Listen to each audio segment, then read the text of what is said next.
రాజధాని ఉందా? ఆ 8 లక్షల కోట్ల రూపాయలతో మనకు రాజధాని కట్టుంటే సరే, ఇంత అప్పు చేశారు, మనకు రాజధాని అయినా వచ్చిందిలే అనుకోవచ్చు. లేదు, ఆ 8 లక్షల కోట్ల రూపాయలతో పోలవరం ప్రాజెక్టు కట్టడానికి 55,000 కోట్లు అవుతుందంటున్నారు. మీరు 8 లక్షల కోట్లు అప్పు చేశారే, మరి 55,000 పెట్టి పోలవరం ప్రాజెక్టు పూర్తి చేస్తున్న మన రాష్ట్రంలో 20 లక్షల ఎకరాలకు సాగునీరు వచ్చేది. ఏ పరిశ్రమ రాకపోయినా మన వాళ్ళు అన్నపూర్ణగా బతికేసేవాళ్ళు. పోనీ అదైనా చేశారంటే పోలవరం ప్రాజెక్టు కూడా కాలే. పోనీ 8 లక్షల కోట్ల రూపాయలు తెచ్చారు కదా, మరి ఏ ఇతర అభివృద్ధి అయినా జరిగిందా మన రాష్ట్రానికి అంటే? పరిశ్రమలు వచ్చాయా? ఇన్ఫ్రాస్ట్రక్చర్ వచ్చిందా? ఏమొచ్చింది? మన కనీసం మెట్రో అయినా వచ్చిందా? విజయవాడ, విశాఖపట్నం లాంటి వాటికి కూడా మెట్రో అయినా ఉందా అంటే మనం ఒక్కటంటే ఒక అభివృద్ధే జరగాలి. 8 లక్షల కోట్లు మాత్రం మన నెత్తిన అప్పు మిగిలింది. కానీ అభివృద్ధి చూద్దామా అంటే రాష్ట్రంలో ఎక్కడ చూసినా అభివృద్ధి కనిపించడం లేదు. కారణం బీజేపీ పార్టీతో వైసీపీకి కానీ టీడీపీకి కానీ ఉన్న పొత్తుల వల్ల వారికి బానిసలుగా తయారయ్యి వాళ్ళు చెప్పిందల్లా చేస్తున్నారు తప్పితే రాష్ట్ర అభివృద్ధి చేయాలి అన్న ఇంగితం లేకపోయింది తెలుగుదేశం పార్టీకైనా అటు వైసీపీ పార్టీకైనా. మన రాష్ట్రం విడిపోయే నాటికి కాంగ్రెస్ పార్టీ స్పెషల్ స్టేటస్ 5 సంవత్సరాలు ఇస్తామంటే లేదు, బీజేపీ పార్టీ అయితే 10 సంవత్సరాలు ఇస్తుంది అన్నారు.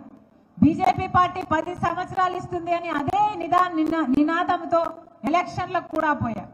ఆ రోజు చంద్రబాబు గారు చెప్పిన మాట 10 సంవత్సరాలు ప్రత్యేక హోదా సరిపోదు, 15 సంవత్సరాలు ఇవ్వాలి అన్నాడు.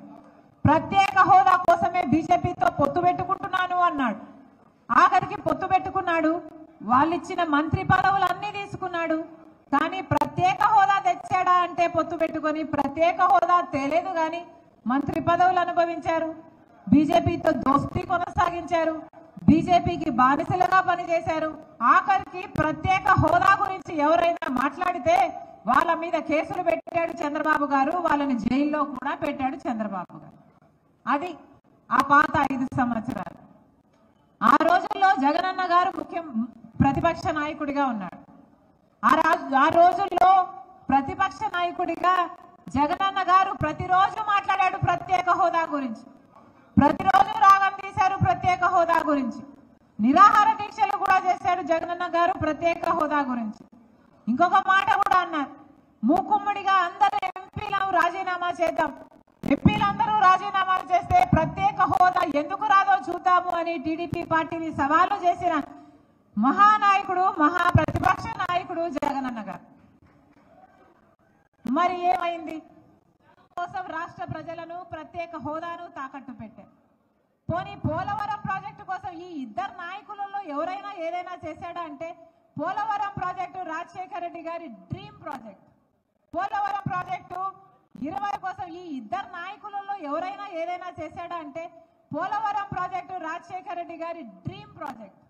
పోలవరం ప్రాజెక్టు 20 లక్షల ఎకరాలకు నీళ్ళిచ్చే ప్రాజెక్ట్.